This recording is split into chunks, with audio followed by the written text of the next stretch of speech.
Hello, welcome to Papa's House. My name is John Hayes, but please, you can call me Papa, like my grandchildren do. You might have already seen some of my other videos, so if this introduction sounds familiar, you can skip ahead to the next performance, or stick around and I'll be making my way there in just a moment. I keep my introductions pretty much the same because it's important to me that you know that all of my story poems are dedicated to my late wife, Nadine. We called her Nana, and to our 3 children and our 9 grandchildren. For the past 60 years, I've been writing stories like the one you're about to hear for myself and my family. I'm excited to share these stories with you now, in hopes that they'll spark a loving family memory of your own. If I have helped you do that, then this program will have succeeded. Thank you for your time that you are now giving to me. If you stick around after the story, I'll be happy to offer you a bit of personal history that inspired this story. Every time I hear today's family story poem, I imagine that I'm 6 years old again, working with my dad, building planter walls in our garden. And I learned more from him during those summer projects than just mixing bags of cement in a wheelbarrow. Here's learning to whistle.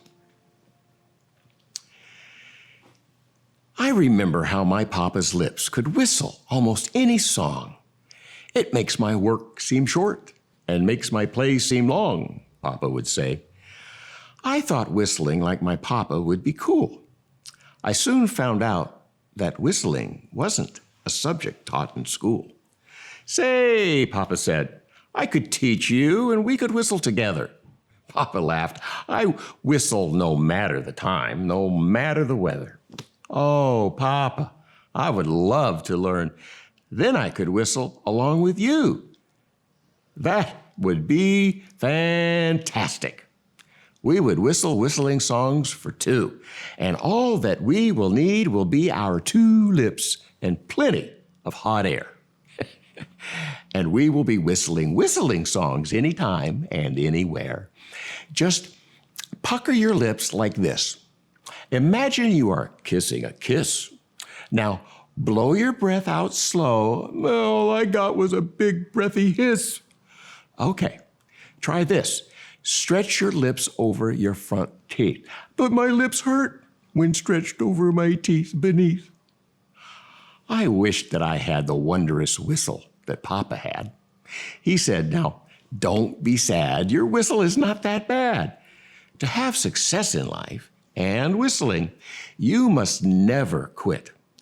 But my tiny tweets make me feel like such a silly whistling twit. Someday, Papa said, you will whistle many a happy tune. A miracle soon happened. My front teeth fell out that June. I showed Papa, listen to when I say words like this.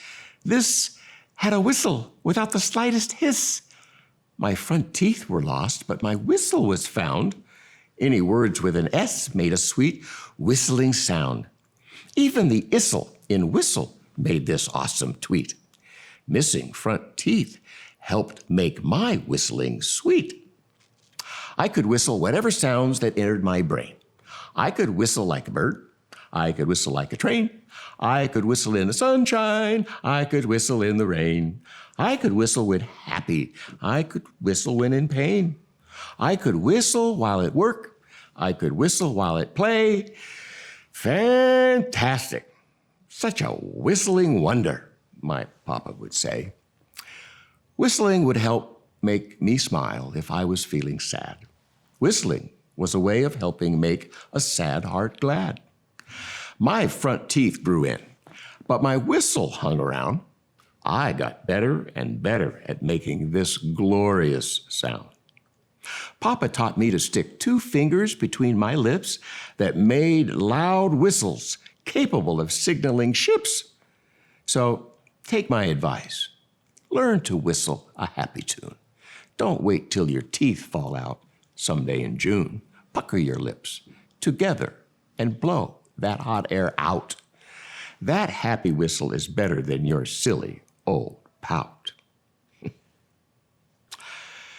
I have many memories of my dad, but two seemingly simple things stand out for me. The first memory was the frequent use of his favorite word, fantastic. Like when someone would see him and say, "Hey, Jim, how are you?" Dad would quickly respond, "Fantastic," before they could robotically pass him by. and that's how he would say it too. Fantastic. That would stop them in the tracks, make them laugh, and they would usually ask him, "Okay, Jim, so what is so fantastic?" He then gave them honest, uplifting answers. The second memory was his ability to whistle. When my dad was teaching me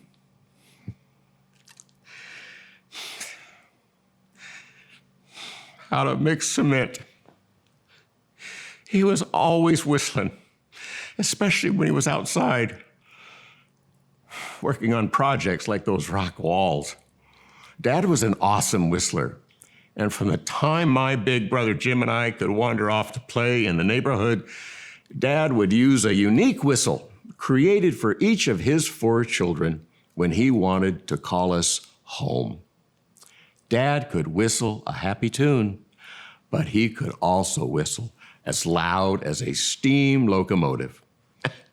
He could whistle so loud and clear that Jim and I could hear him from anywhere we were playing. And we could be pretty far away playing inside a friend's house. He'd whistle, we'd run outside and yell at the top of our little lungs, "Come in!" Just like that. But who whistles anymore? My fellow baby boomers, whistling does not appear to be the current generation's preferred sound source for sound entertainment. Today's children, with all of their devices and their ability to make them work, never ceases to amaze me. I think my 9th grandchild was born with a device in her sweet little hands. And my house, and my car, and my TV, I swear, they are all smarter than me. But my granddaughter, who is now 10, always steps up and helps her old papa whenever she comes to visit me at Papa's house. But 60 years ago, to this then 10-year-old, whistling was a wonder. Learning to whistle was such an exciting moment in my life. And as an adult, I realized that learning to whistle usually involves someone the child trusts and probably admires. Of course, it helps if that special person is patient and compassionate and hopefully gleefully excited when those first whistles are sounded. When I was 10 years old, I loved to whistle. Does anybody watching today remember Walt Disney's 1937 film, Snow White and the Seven Dwarfs? Remember the whistling song they performed called "Whistle While You Work"? I saw it for the first time in 1962 on Walt Disney's Wonderful World of Color on my family's first color television set. All those thoughts and memories were going on in my head when I wrote Learning to Whistle. Well, thank you for joining this family as I share my stories here at Papa's house. It would mean the world to me if you'd, comment below and share your own story. Subscribe to our channel here on YouTube and join us at papashouse.com. If you haven't realized, I'm still figuring out this whole internet world and social media thing. And it surprises me every day. So until I get this program going and hear back from all of you, I won't know just quite yet exactly what you would like to see from me here. But I do promise that this whatever does develop here at Papa's house comes with love from this Papa's heart. Hey, Dad, this one's for you. Coming. I gotta go home now.